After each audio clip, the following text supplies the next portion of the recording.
All right, I've got another exciting guest lined up for today. His name is David Nakano. David is an account executive for the Silicon Valley-based Airkit, and he's someone that I've been working with very closely over the last few years. I'm excited to have David on the show for a few reasons. One, he fairly recently transitioned from a career in recruiting into the software sales world. And in his time in SaaS so far, he's managed to work his way up to very large deal cycles working with some of the world's hottest brands. And so I wanted him to share that story. I also love his ability to go in and research his prospects and the companies that he's doing business with. He thinks of things like an investor might. And he gets more into detail during the episode about how he approaches not only his pipeline and researching his prospects, but also how he researches his potential employers. So he has a whole framework that he uses to evaluate SaaS companies to go work for. So a lot of value in this episode, and he's a fantastically talented seller, negotiator, and someone who I've taken a lot of ideas from myself. With all that said, welcome, David.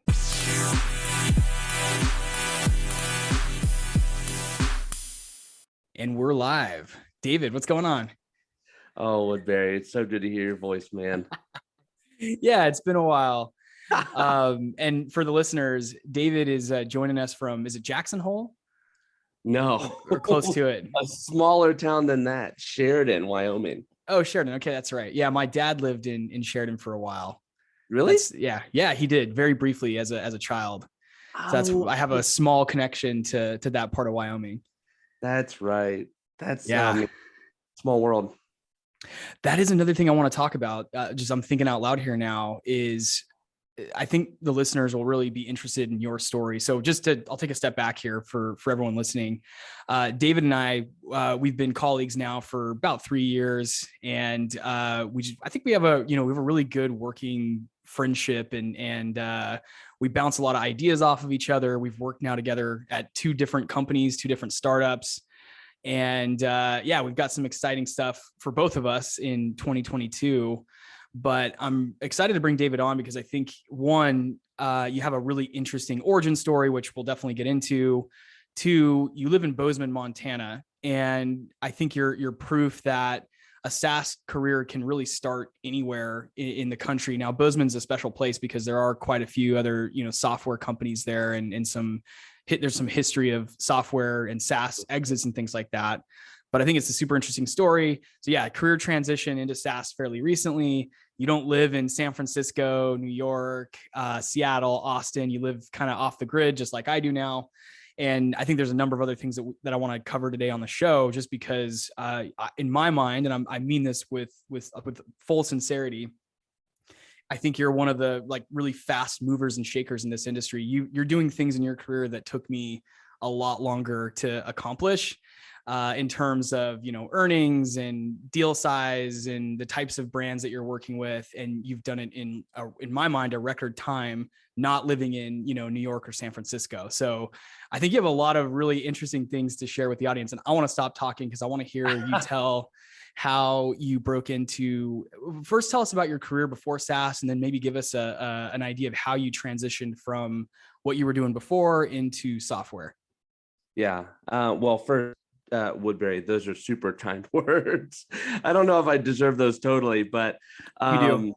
Oh, thanks, man. Well, and just to throw it back on you, I've been to some extent lucky in that I've gotten to work with you who really knows what they're doing.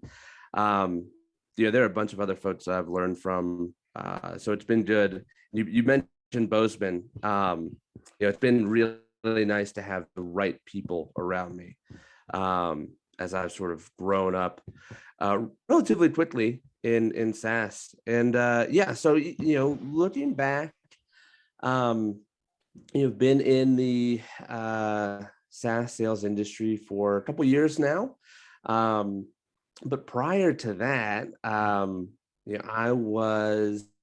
that's probably the biggest, whatever takes up the most amount of space on my resume is I was a executive recruiter for 5 years, and I specialized in manufacturing roles in the food and beverage world. So I worked with large milk and cheese producers.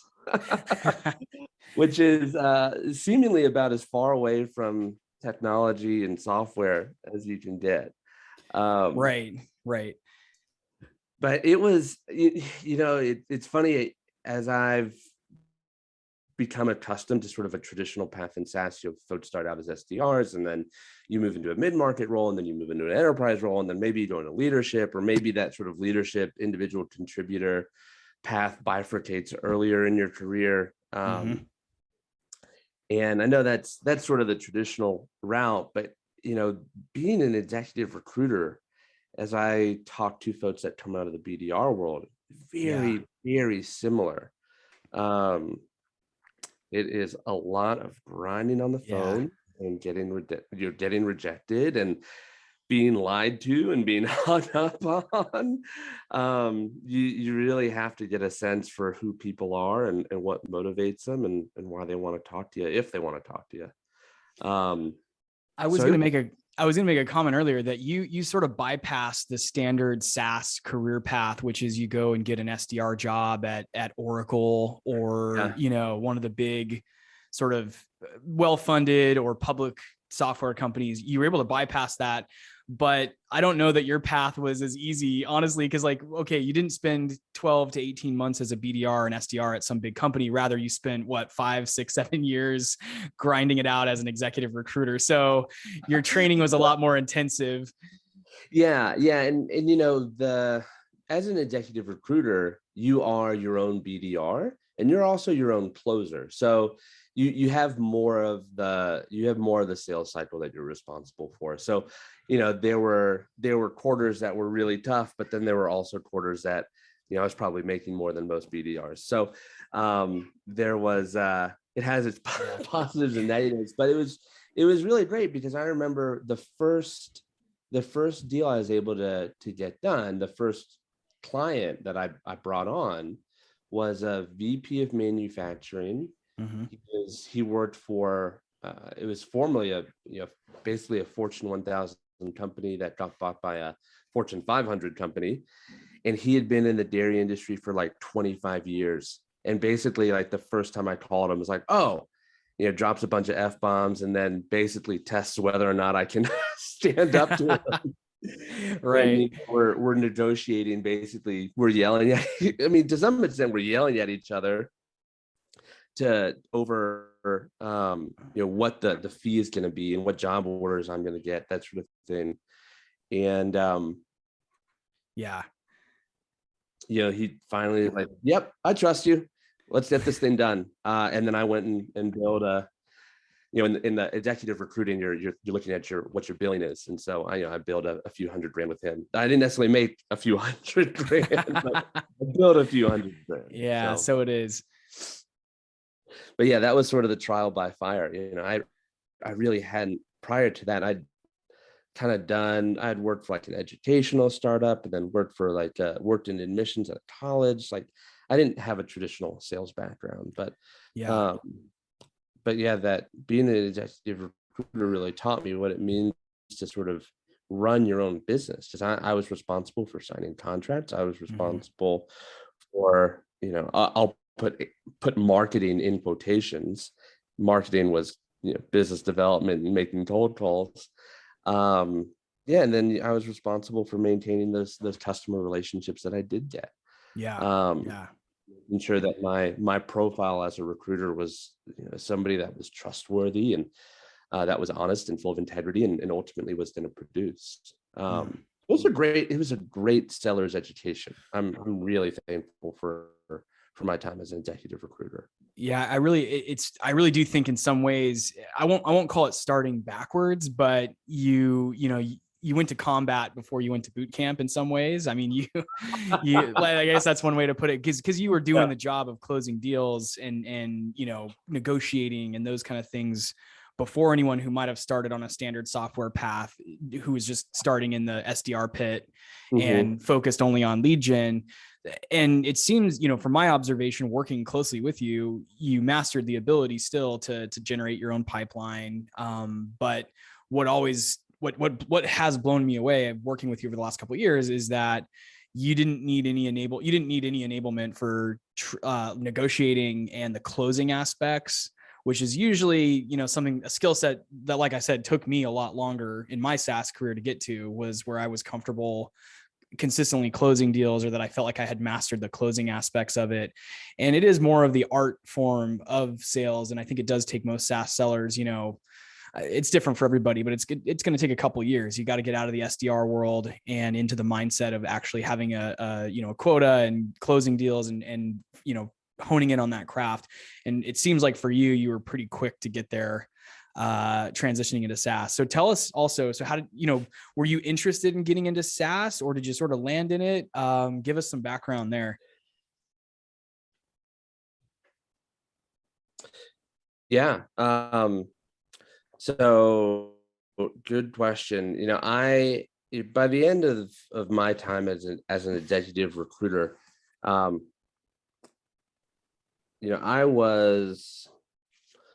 was pretty much, I knew that I'd sort of tapped out from a recruiter standpoint. I was at a small company, and it was great, but I knew that, I was probably going to be doing the same job, until I retired, and I was looking for something else. And from a family perspective, we wanted to get out west.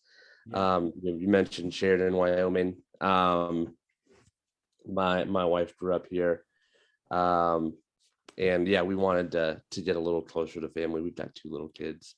Yeah, that's awesome. So I started looking for jobs in Bozeman in particular, because I knew and had done some research that, there's a pretty diverse economy there. Somebody who has sort of a non-specific skill set, but is generally good with people. I was like, I can probably find a job there. You did a little bit more research. I was like, oh, Right Now Technologies. Mm-hmm. So started applying to startups in Bozeman, and and came across a company that you and I both worked for. Yep. Yeah. And that company's Twitch. They're still in my LinkedIn profile. I'm really proud to have worked there. Same. I can't say enough good things about them, about the folks that we worked with, about the product. Let me ask you this. Was there any hesitation when you were interviewing at Quick? Did anybody express hesitation in the fact that you hadn't come from a software background? Yeah.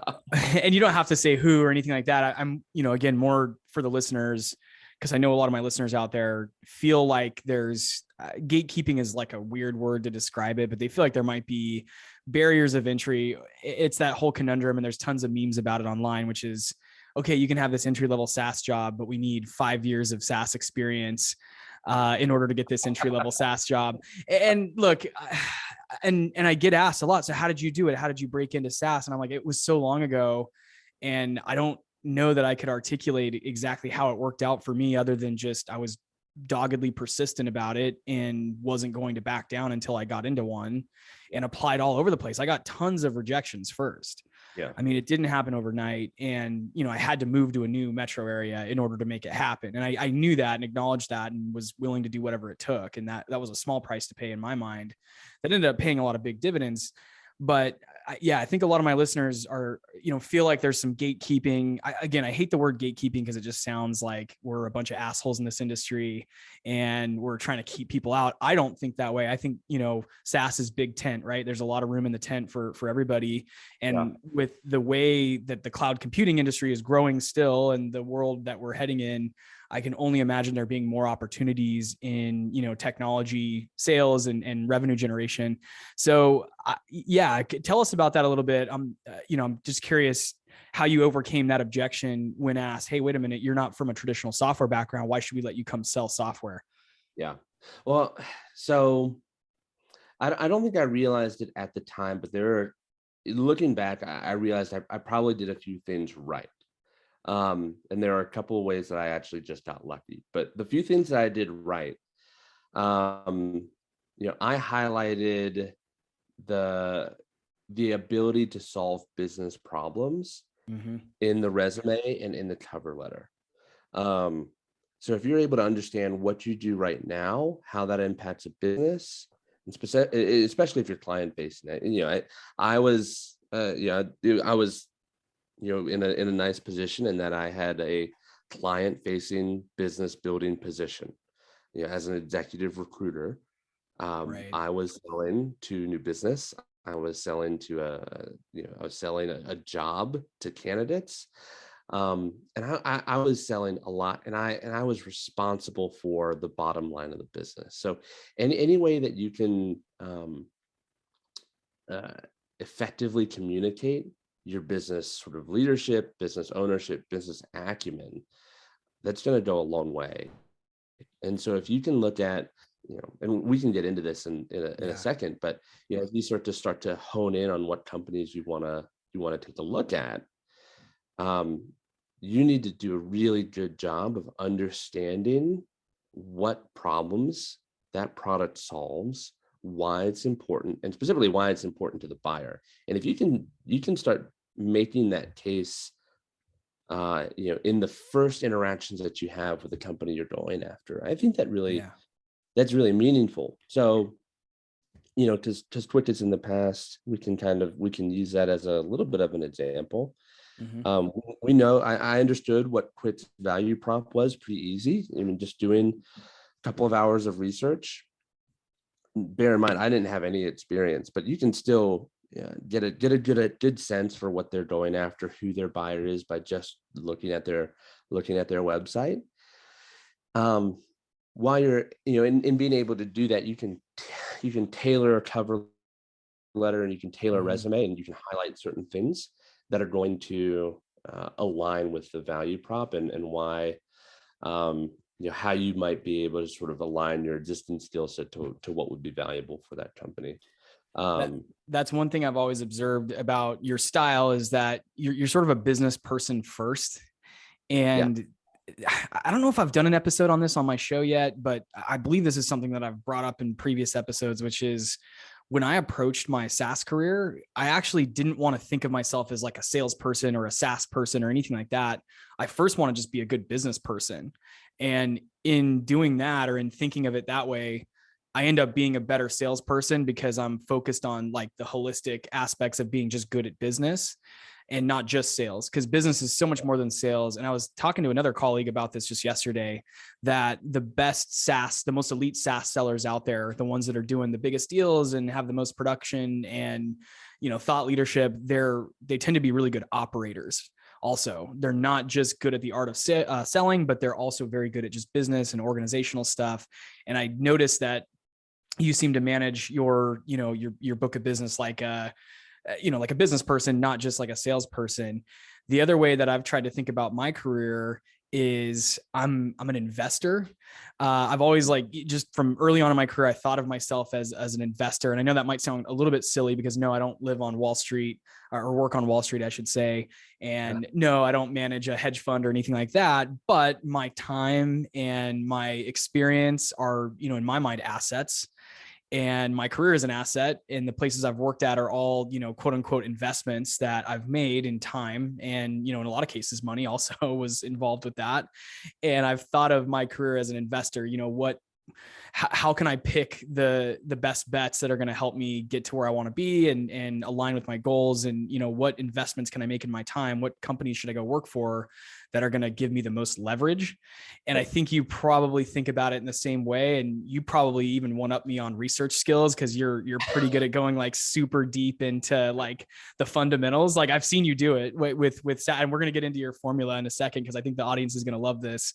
Because I had never thought to do anything like this, but which is, basically you manage your SaaS career like an investor, like a business person. So business person is like the operational skills and the organizational skills, like get really good at, managing your pipeline and managing your expectations and command and control of, your results and your output. That's sort of the business person mindset. And then the investment mindset, or the investor mindset, I should say, is like, okay, so my next career move, how is that going to increase my leverage by some multiple? Just like a hedge fund person probably thinks about it. So anyway, I'm going to back off and let you, I'm trying to remember where we were going with all that, but I appreciate that you have approached your career, and it seems like you went into looking at Quick as a first, software role and saying, hold on, this is going to leverage my skill set in a way that's going to help springboard me into other things. And sure enough, here you are. And back to my earlier comment, you're doing things in your SaaS career that took me, 5, 6, 7 years to accomplish versus, 2, 3 years for you. Yeah. Well, we'll go back to, we need to talk about the investment mindset, which is something I sort of cultivated while I was an executive recruiter. But you're going back to actually just breaking into SaaS. Aside from doing research, aside from just sharpening your business acumen and being able to communicate that effectively from the jump, the guy that actually hired me, he had a similar background. He'd been in financial sales for decades, or at least a decade and a half before moving into SaaS. And he had a perspective outside of just only SaaS, BDR, mid-market, enterprise. He had, he had the ability to look around and be like, there's talent in more than just software sales. Right. And to some extent, that's where I got lucky, that he was the hiring manager. By the way, I've got nothing but great things to say about him. He's an awesome leader. Yeah. But if you're not in SaaS and you're looking to break in, do great company research, but also get on LinkedIn. And this is going to be a helpful skill for the future. Once you do land that SaaS job, get on LinkedIn, know the org chart, know who the hiring manager is, the buyer, so to speak, know that person's background and understand how their background might give them a different perspective on who and how they hire. That's one of the sort of hindsight things. I was like, oh man, if I hadn't had a hiring manager that had a career outside of SaaS, I may not have gotten the job. But being able to tell the right story to the right person is really, really valuable. And that's a great sales tactic in general. Yeah. No, storytelling is huge. And that is interesting. That's a great tip that I hadn't really thought about before for anyone out there who's wondering how to break in. Go and and we'll get to some methodologies here in a second. And I'm actually going to do a whole separate episode on how to sort of find your why in SaaS. Because I do think it's important that you're serving the right buyer persona. Don't get into SaaS sales and just do it just because you're getting into SaaS sales and end up, selling to a buyer persona that you don't like or selling a product that you're not passionate about. You got to try to, narrow down your niche a little bit. But then I think that's a really interesting tip, which is go and research some of the sales leaders out there and the ones that maybe came from a similar industry as you or outside of the industry are probably more likely to take a bet on you. And one anecdote that I'll share is that a few years back, I was coming out of several sort of busted up startups, and I don't want to call them failed startups, but just startups that didn't work out on the sales side of things. And I was the first hire for a string of these, by the way, a string. And I had a sales leader who had also come from that background and gave me another opportunity. So, it's really good to go and research the actual sales leaders, the people that are making the hiring decision, and understand and try to extrapolate, who are they from their LinkedIn profiles, what career experience do they have, and would they be likely to take a bet on someone like me?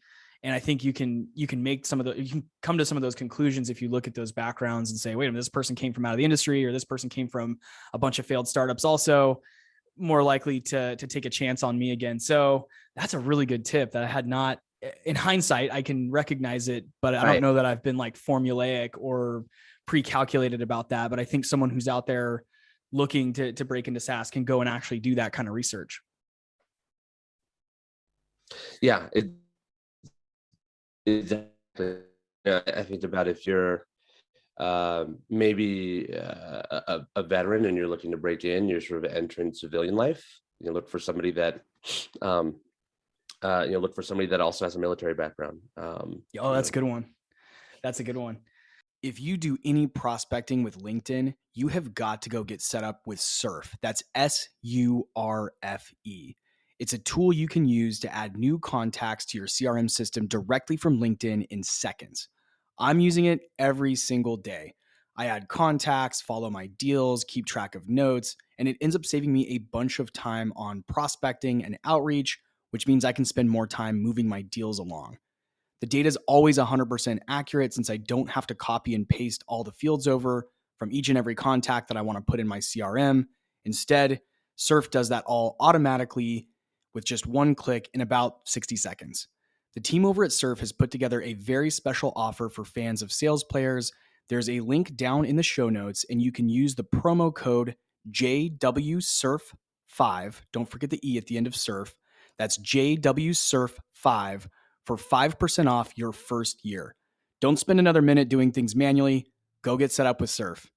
Speaking of research, you have a really a couple weeks back, David showed me his, and I won't say I'll let you kind of share, where you're at currently in your professional journey.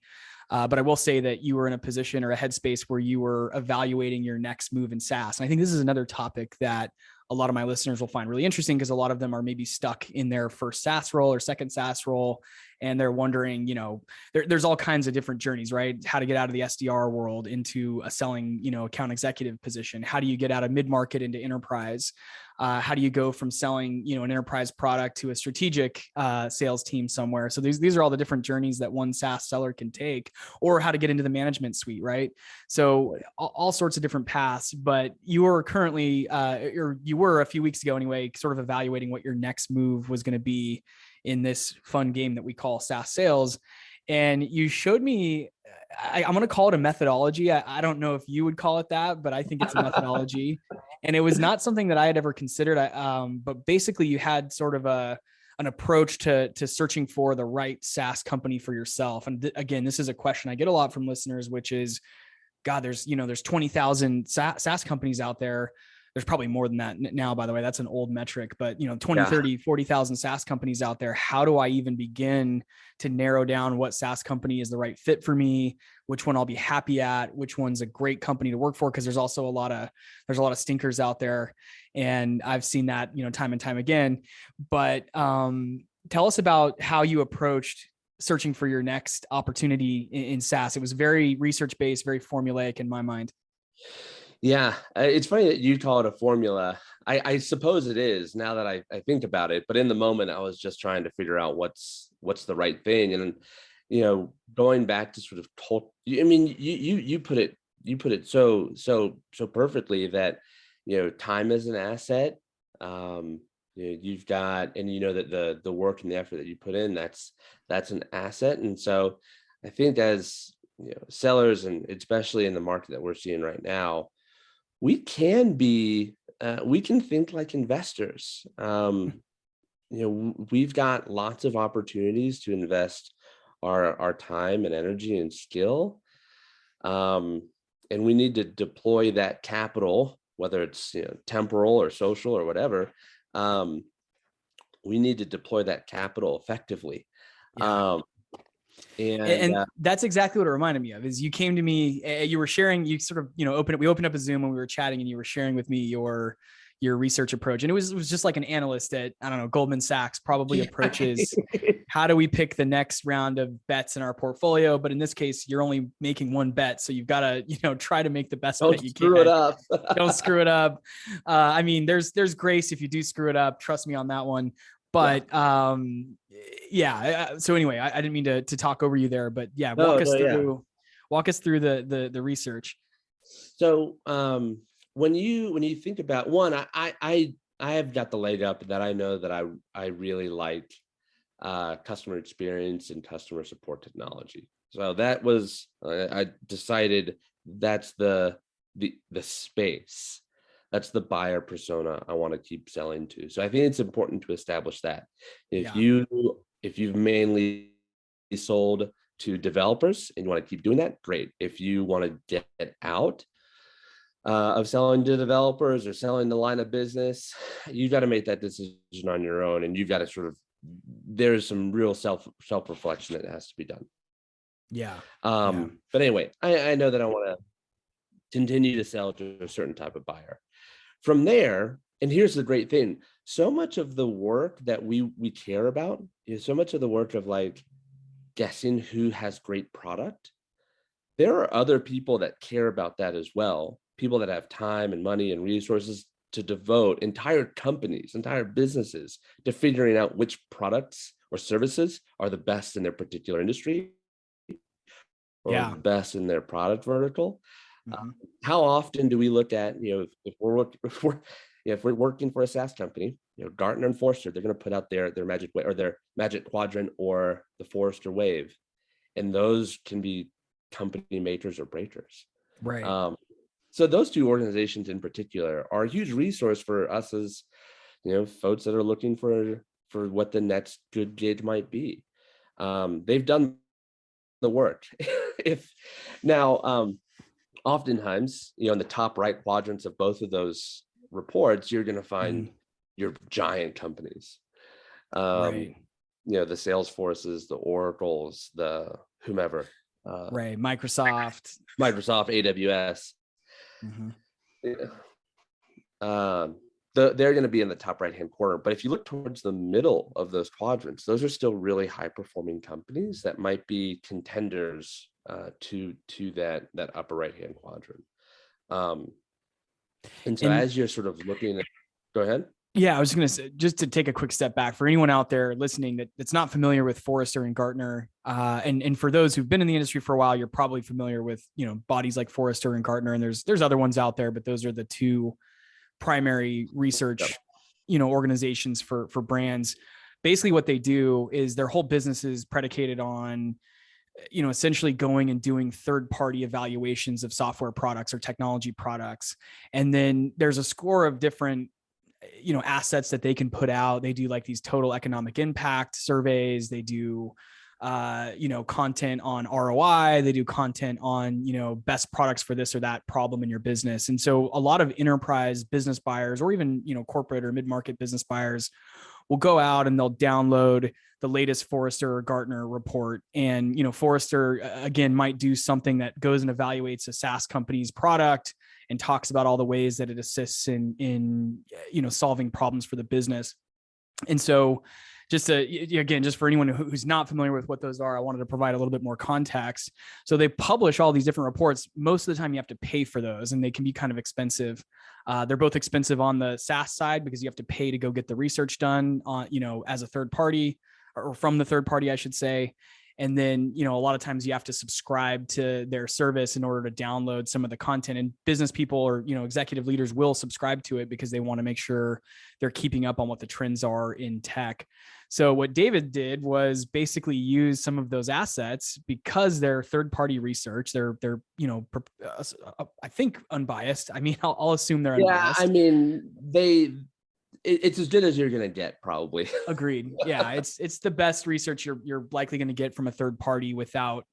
I mean, you can try to do your own research and dig in, but this is going to be a lot more in depth with a lot more permission from the SaaS companies. So you can go and look at rankings for different categories. And if you have a good idea of what category in SaaS you want to sell in, you can really narrow down your target companies to go work for to a pretty small list. So talk to us about, some of the resources you used.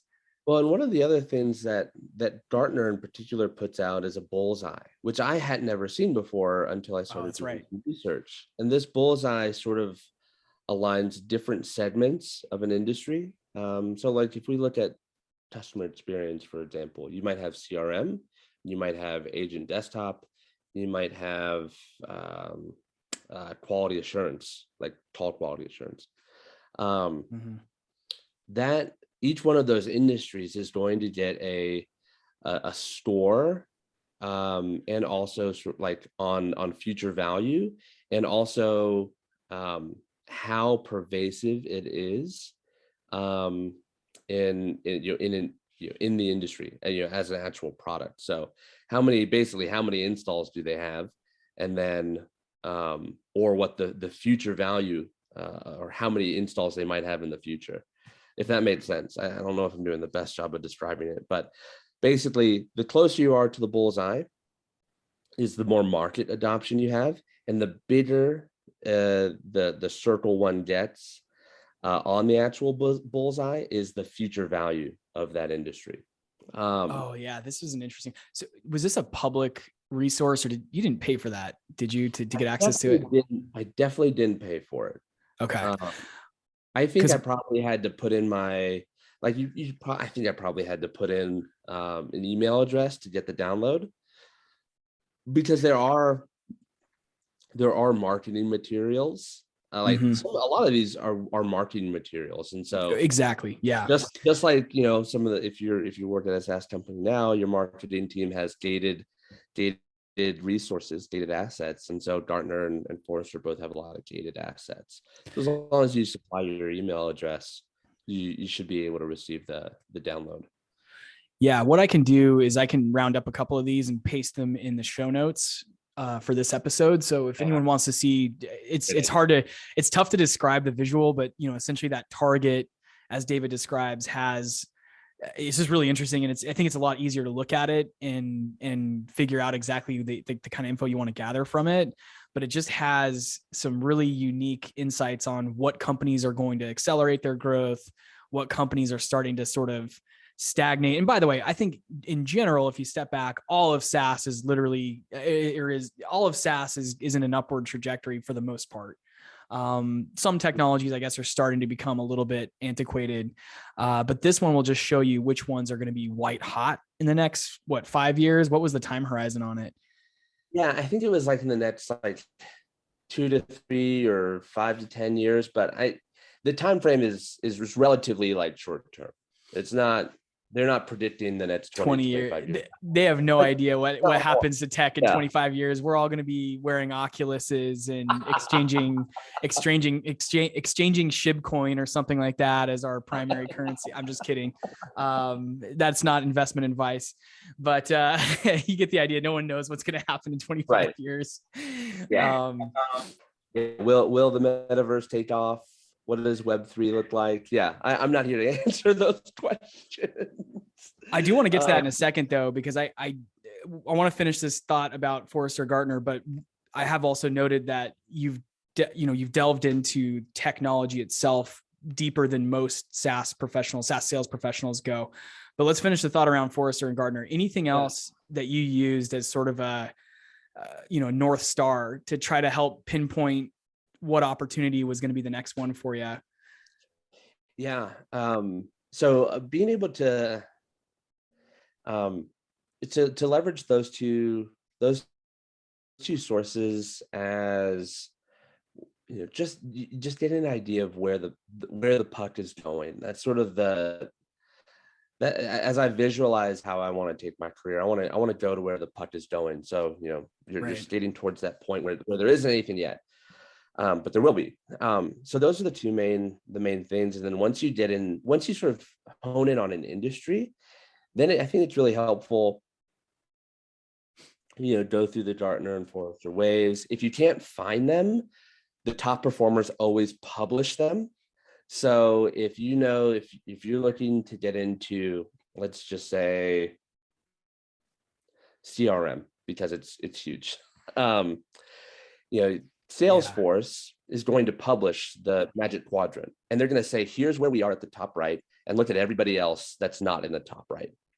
So you can always go to Salesforce, or not Salesforce, but whatever is in the top right, and say, okay, you can find your Magic Quadrant there. And then so that gives you an idea who the players are in that industry. And then it's really helpful to go to G2 or what's the other one? Shoot. Capterra. Yeah, Capterra, that's it. G2 is probably the main one to go to, but just go and look at customer reviews. There's also Trust Radius. Plug for Trust Radius because my wife worked there. Oh, nice. Yeah. But go to those software review sites and do some digging there. And then once you sort of landed on a couple of companies in a particular industry that you think are probably going to be good fits, go to LinkedIn and then go start tapping your network. As soon as that's the time to act, and start looking for ways to network in there. or just start submitting applications and write good cover letters. I think if you're going to submit an application blind, you've got to really, I think a good cover letter goes a long way. It's a pain to do, but it'll help you crystallize a lot of your thoughts, and it'll make the interview process a lot easier if you write yourself a good cover letter. Would you be willing to share a cover letter template with the listeners? And what I can do is I can take it and paste it into like a public doc of some sort and paste it into the show notes here. Yeah. I can definitely do that. I might have to redact a few things, but yeah. Or just kind of like give you the template.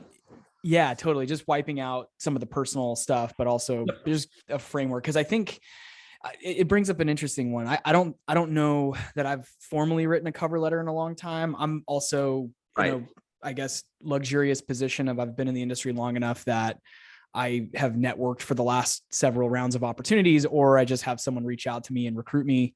That will happen to most people. I think at a certain point in their career, they'll start to just get enough traction on their own and experience that you should get recruiter outreach from folks in the industry. Right. But I do agree that, cover letter sounds like it might sound like an antiquated or an outdated way of doing it. I don't think it has to be super long. I'm guessing your template's probably half a page or 1 page at most. Yeah, it's not long, and it's almost not for the company. It's really more for yourself. That's a good point. That's a really good point. That it's a way to sort of articulate or consolidate your thoughts and your vision down to 1 page that can hopefully sum up what you plan to accomplish. That's exactly right. And what I've done, I guess I'll tease this out. I may have talked about this on previous episodes, but I basically do a 90-day action plan too when I'm interviewing for a role. This is something that is easier to do when you have a few years of selling experience and some results to put up. But you can basically, sort of showcase what you've accomplished so far from a numbers standpoint, and then make some assumptions or make some forecasts for what you think you might achieve in a new role. And, you can put that out there during an interview process, and it's incredibly powerful because you're basically saying, hey, I'm confident enough in my ability as a seller that I can, estimate roughly these forecasted results when I come in the door at your company. Basically it's my business plan for coming in the door because, most sellers, they're the CEO of their territory or region. And that's sort of like a cover letter on steroids. But yeah, a template for a cover letter. And at some point, I'm probably going to share more about how I put together these 90-day plans. But I think, having, to your point, having a document that helps you sum up what you intend to accomplish in the role, but also, taking insights from your background and prior results is very powerful in sales.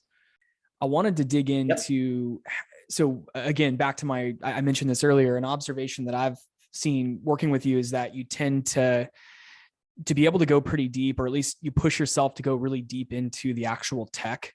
And a lot of the SaaS sellers that I've worked with over the years have sort of glazed over when you get to a certain point. And that's not a knock on anybody. Not everybody is curious or interested in how the sausage gets made, so to speak.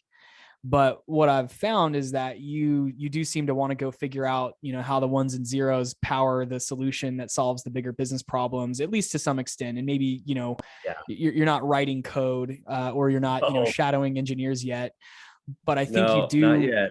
But tell us about how you've sort of honed in on your tech chops and, whether that's courses or just reading.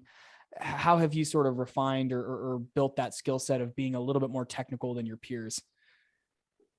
Yeah. So I think curiosity drives a lot of that. I just want to know how it works.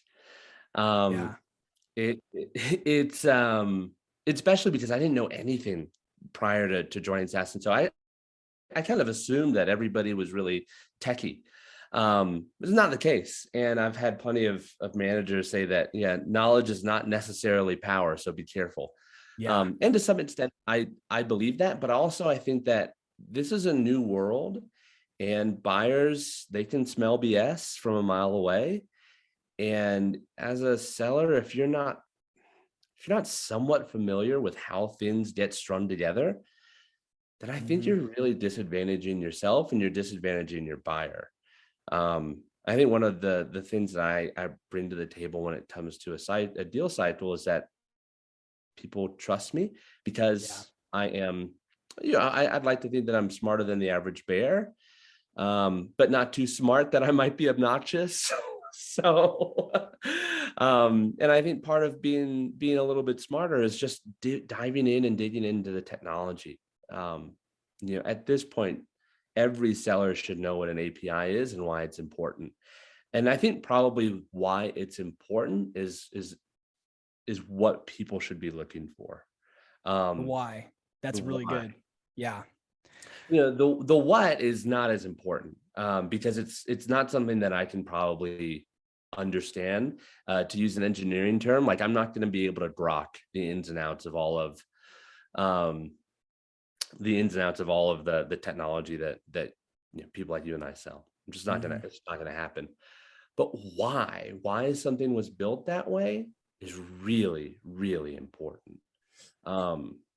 Because ultimately the why affects our business buyers. The why is why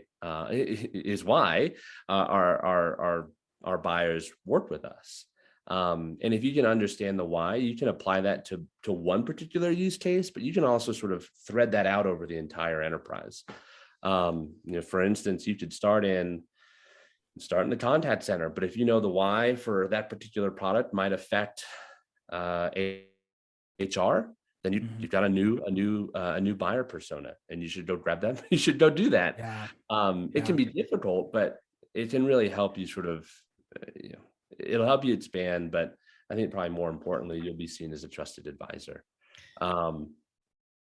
And especially for a lot of folks, and maybe this is specific, I don't know the buyer persona for folks that aren't in customer support, but I think for a lot of folks in our industry, they want to know too. They want to know how things work, and they're just as curious as we should be.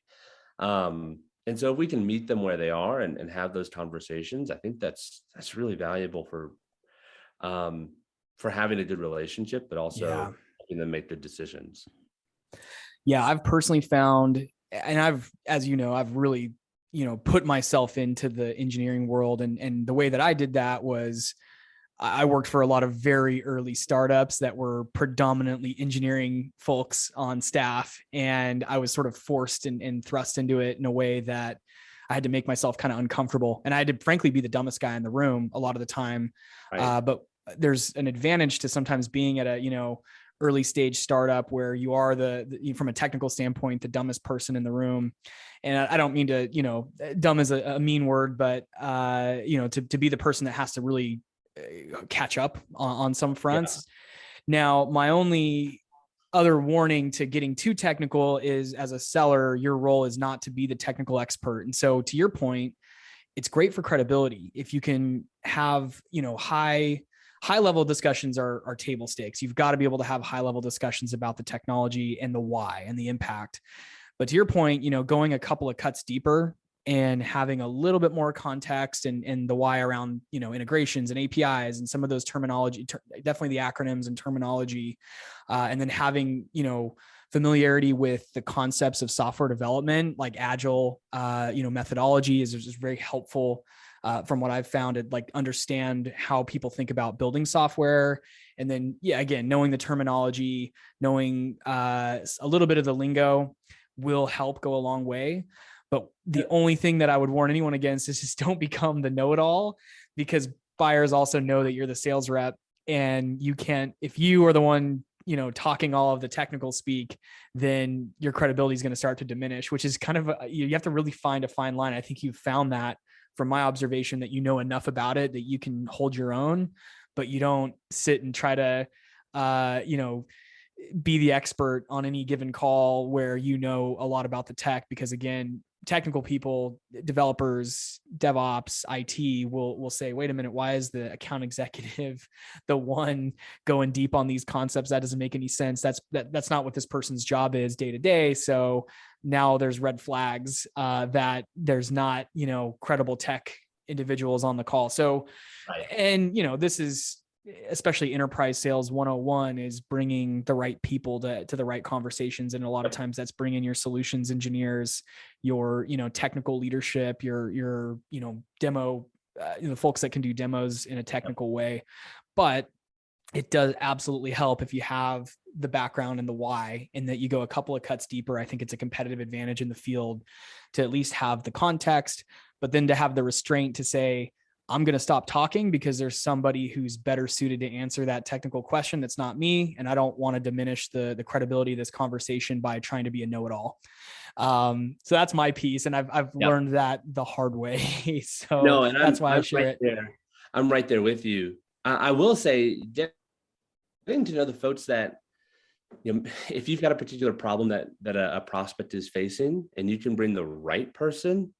I think as salespeople, we often think like, oh, all engineers are the same. That's not true. Some of them have, specific passions, and they've worked on certain things, or they're really good at solving X, Y, or Z problem. Knowing who that person is and how they work and how that can be the right solution, the right person to talk to for your prospect, that can also go a long way too. Right. I think, when I talked about sales and people ask me why am I in sales, it's just I really like solving problems. Mm-hmm. Now I may not necessarily have the solution, but we can go find the right person who does. And I think that's a big piece, and that's probably why I cared about learning the technology in the first place, is because I like finding problems or solving problems. And technology is really good at that. It's really good at solving problems. Yeah. Most of the time. Not all. The right technology can be. Yeah. Yeah. So, even just being able to go just a little bit more and understanding, who does what and why they do it, and how a solution that they can build or they can talk to, why that's important to your customer or your prospect. I think that goes a long way too. I gotta say though, you really do need to be curious. Like if you don't care about finding out the technology, then I think it's going to be really difficult in general to succeed at sales. So you really need to cultivate that curiosity. Yeah, I agree. And I've always said curiosity is the most underrated skill. Passion is incredibly important. And I think empathy is really important, especially in enterprise sales when you have multiple different buyer personas working with you. There's tons of stakeholders. It's important to show a little empathy. And then I think a little bit of competitiveness helps. It can fall off, but I think that helps. But I do agree. Curiosity is probably one of the biggest, most important skills in selling. Yeah. It's and that kind of drives me a lot to do some of this research that I do. I don't know if it's necessarily 100% valuable, but you learn a lot of stuff, and you get to add more data points so that when you face something new, whether it's in a sales cycle or just in life, you at least have something to reference it to. I listen to a lot of people that like love history. I'm not a historian by any means, but it is really interesting whether you're facing business problems or just sort of like personal life problems, being able to look back at history and find people that have faced similar things. It's really helpful to have some of those data points around to at least forge a path forward. Yeah, I love that. I've been delving more into history rather than reading business books. I'll read history of business books, as you know, the Steve Jobs. Yeah. The Behind the Cloud is a book that I'm going to pick back up again now that I'm in the CRM space. I want to understand how Benioff did it. There's just tons of, and then I want to also branch out of tech and read, like, one of the ones that's on my radar is the Wright brothers. Apparently there's a really great biography of the Wright brothers. That one, I love airplanes. I love history. I love innovation. So I think that's going to check all those boxes. Yeah. But yeah, I agree. And it's, I don't know, Jesse, what as you sort of, you're pretty technical yourself. You can build websites and stuff, which is more than I can do. At what point do you realize you need to sort of shelve your brain and just like let other people talk? That's a good question. Now I'm in the hot seat. I've gotten better at just sort of. This is how we talk. Yeah, no, I'm glad. It's taken a long time. I think I've overstepped too many times in my career and tried to be. For those who work closely with me and know me, I can sometimes have a know-it-all personality. I'm not trying to be that person, but I'm passionate. And so sometimes my passion spills over and I do probably come across as the know-it-all in the classroom. So I've had that experience a couple times in my career where I was so confident that I knew the answer. And then I ultimately diminished the credibility because some technical person's like, the way you described that made it clear to me that you didn't know what you were talking about, but that you were going to go ahead and bullshit us anyway. So it just almost takes falling on your face a couple times and then you learn what your limits are.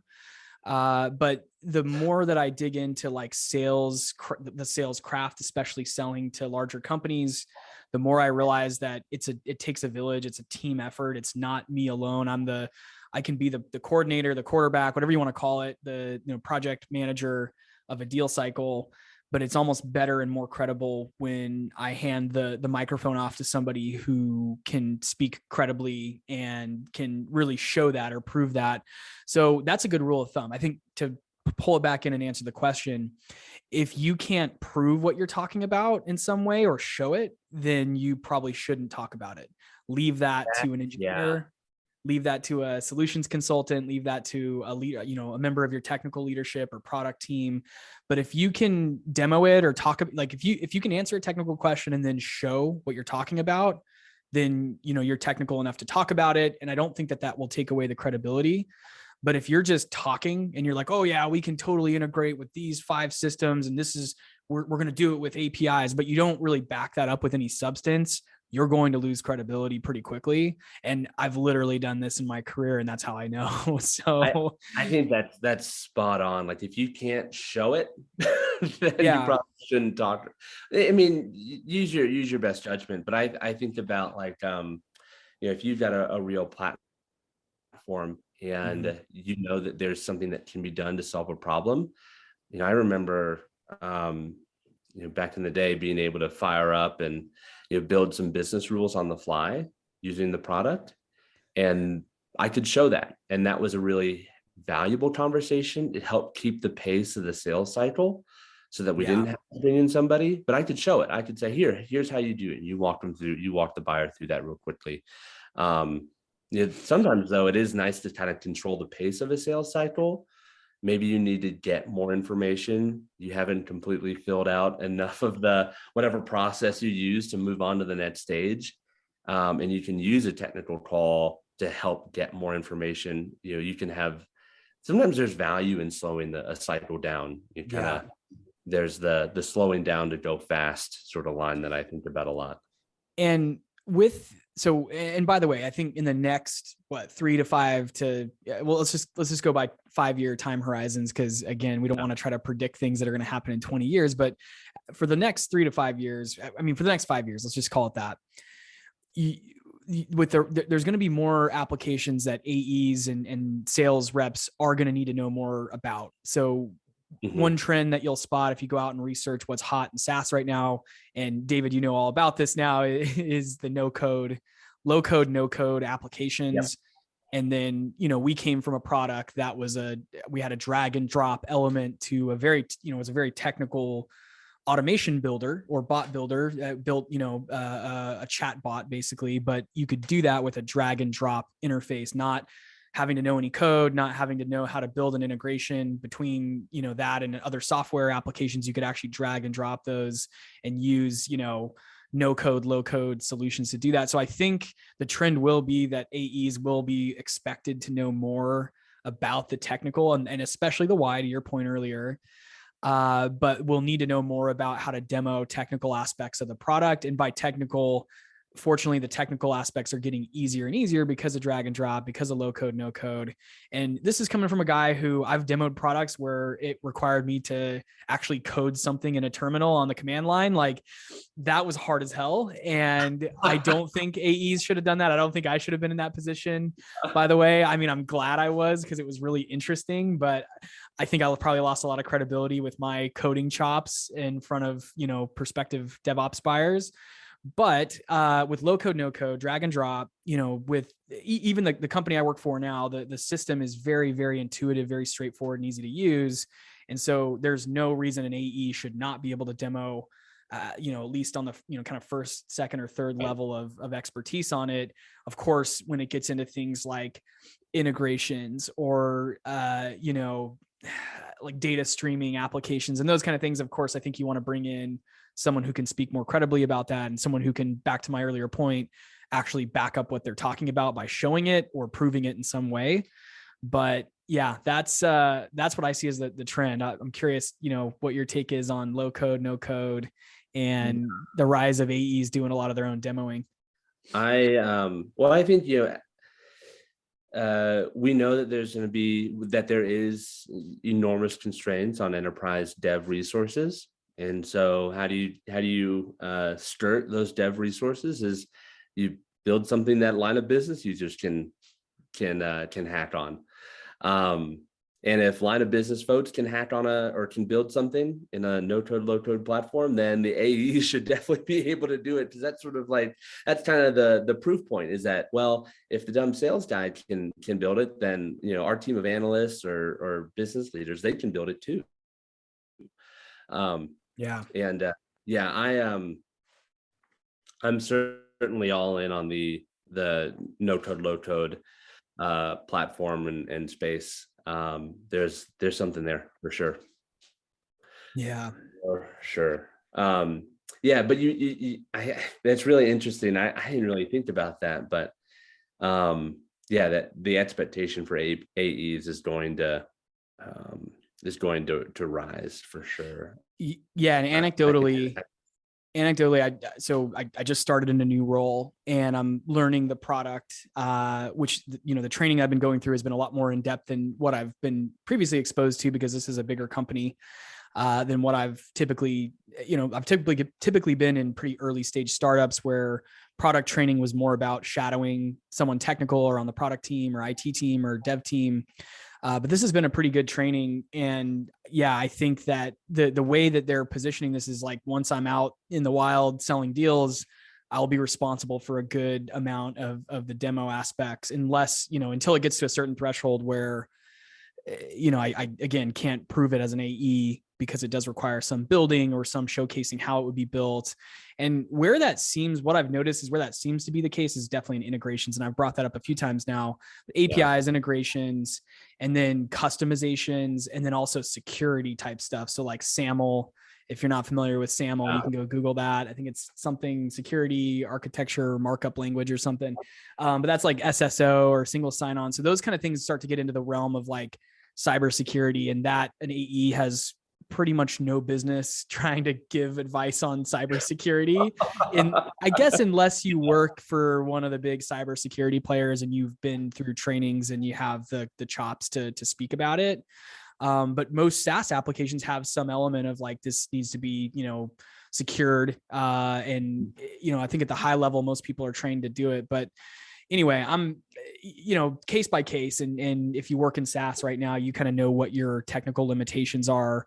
But the key point here being, if you can learn to go maybe a level or two deeper than your peers, I think that it will end up helping you sell more deals, and it'll help you build happier customers, because you're going to be a real partner to them versus just the AE we worked with for a few months to get this deal done. You're going to be, a business partner. And it all ties back into, how do you approach SaaS sales like a business operator and not just a salesperson? Because a business operator would go well beyond just closing the deal and signing the paperwork. They want to make sure that there's use cases and that there's technical business cases to be solved for, and that the customer is going to be satisfied with the purchase. I think that's sort of the philosophy. And I know that's your philosophy too, is, we're not trying to sell deals that just churn out the door in 12 months. You're trying to build long-term business partnerships that, solve technical challenges, that solve business challenges, and that ultimately everybody's happy with. So no, 100%. I mean, it's really, if you've ever churned a customer, it doesn't feel great. Right. It's not so good. I like to not have that happen. I forget who it was. I think it's somebody that, was talking about, our integrity is at stake here too. These relationships persist past, maybe you worked for the same company for 20 years, good on you. But you're still known in the industry, and you're either going to be seen as somebody who's trustworthy or not. Yeah. I do think though that there is value, even if you know the question, even if you know the answer, you don't necessarily have to say it. And That's a good point. Even if you know how to say it in a really humble way, sometimes it is just like you can make the strategic decision to say, you know what, let's bring in somebody else. Let's bring in a technical resource. They're going to be much more equipped to speak to this particular issue than I am. That's a good point. Yeah. Go ahead.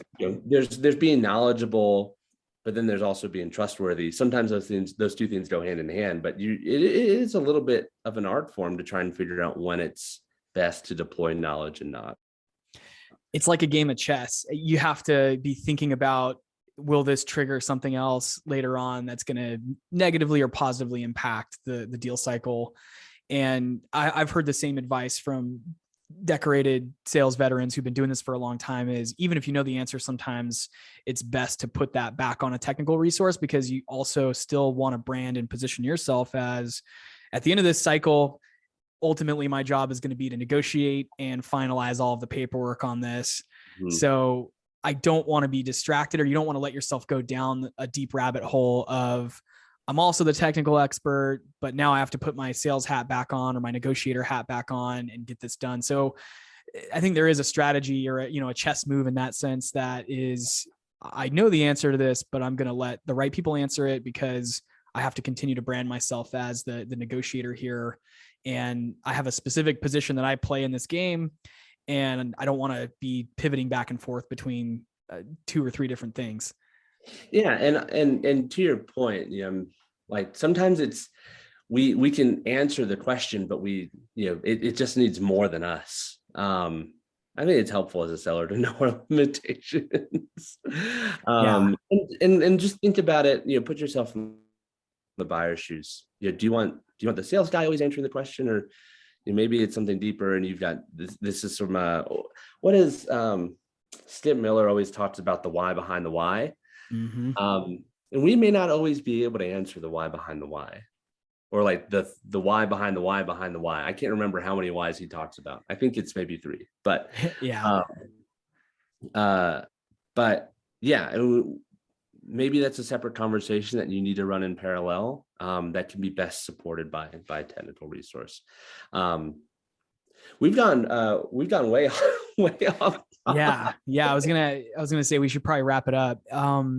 Any final words of wisdom from David Nakano for anyone out there who's selling, for anyone out there who's trying to get into SaaS sales, for anyone out there who's looking ahead at 2022 and saying, how am I going to make my biggest year yet? How am I going to accomplish whatever goals I have to accomplish? What other parting thoughts will you provide us? Yeah. As I think about our relationship, how valuable you've been to me as a seller and growing as a seller, the recommendation that I've got for other folks that are in sales is don't do it by yourself. Don't do it alone. I'm very thankful to have a good relationship with you, Jesse. I feel like we've learned a lot from each other. But selling is really hard to do on your own. You just get rejected a lot. You're going to lose a lot of money. You make a lot of money too. Yeah. I think a lot of, and I think this is good advice for life in general, but it's best done in community when you can celebrate with others, like truly, you sincerely celebrate with others, celebrate other people for their successes. And then also, have folks that you can go to and that are when something really crummy happens, when shit hits the fan, you're gonna need people in your corner. So if we've learned anything from the last couple of years, it's just don't do it alone. That is, I haven't really heard that put to words, and I've just sort of habitually done that throughout my whole career, not really realizing why, but that really summed it up in an interesting way, which is, yes, if you're trying to get into SaaS sales, or you're in SaaS sales and you're trying to hit your number this year and you don't have confidants, if you will, or business partners. I don't know. I don't know what our title would be, David, but I know we riff a bunch. We talk, so when we work together, we were talking every day for a long time. Yeah. And we both have other people like that too, that we call all the time. And I think a lot of people think like, oh, a mentor has to be someone who's, 10, 20 years ahead of me in their career. And I don't think that's necessarily true. Sometimes a mentor can be someone who's less experienced than you, but is found a way to optimize or do things faster or better. Or a mentor can be someone who's only maybe a year or two ahead of you that has just a few more sneak peeks at what's around the corner for yourself. But then I think it is also, valuable to have someone in your network that's 10, 20, 30 years in this business or any business that can point to new ideas or an old perspective based, I shouldn't say old, a legacy perspective. I'll use a tech word for it, a legacy perspective of how things get done. And then, a novel perspective. Maybe you have someone who's a quote unquote mentor who's like 1 year into this, who's really killer at it. So mentors can come in all shapes and sizes. I don't know if ours is a mentorship type relationship, but I would call it more just like a business partnership and a collective of some sort. We're like a mastermind. And I think we, trust. A brain trust. I like that. And especially as you start to get into like slower, longer term deals, when you can get really impatient and you can start to kind of go crazy because, when you're going even 4, 5, 6 months or longer to close a deal, everything gets questioned, everything gets scrutinized. And so it's really important to have someone in your network that you can call and say, all right, here's what happened this week on this deal. And look, everyone's going to have a manager and probably a board that's going to be asking the same questions about these things, but it's helpful to have a peer who can, a brain trust, who can like just give you a second opinion on something. And whether that's career moves or deals or, shit going on with your manager, shit going on with your CEO, whatever it is, right. It's just important to have that relationship. So that's really great advice, is find other people that you can talk to on a very frequent basis and bounce ideas off of, because really this is a creative career field and we're all creators in a way too. So we're business operators, we're investors, and now I'm weaving in that we're creators too. You have to sort of keep creating content. You've got to keep creating ideas and visions, and you need people to help with that, because if you try to do it all alone in a vacuum, you're going to tip over pretty quickly. Yeah, you just go crazy, especially if you're working remote. I mean, look, I'm based in Bozeman, and we didn't even get to how cool. Well, don't move to Bozeman; it's not a cool town. So just kind of put that out there. Agreed. Stay out of Bozeman. Stay out of Bozeman. Yeah, we didn't even get to the fact that there's like, we're standing on, I'd hate to say the shoulders of giants, but we've been able to work in a distributed way, which is great and it's awesome. But if you're working remote every day and you don't have the sort of constant contact that you would with normally in an office, it's really good to find somebody that you can give a call and just be like, hey man, this is what I'm looking at today. Or even if it's just like, man, can you believe what's going on in the world? You kind of got to get out of your space for a second if you're going to maintain any sort of sense of sanity. Love it, man. Well, thanks again for coming on and sharing. I think we're going to have you back on the show again soon. This is very, very valuable and fun for me to get this on recording. And yeah, man, Happy New Year. And we'll talk. Happy New Year. Talk to you soon.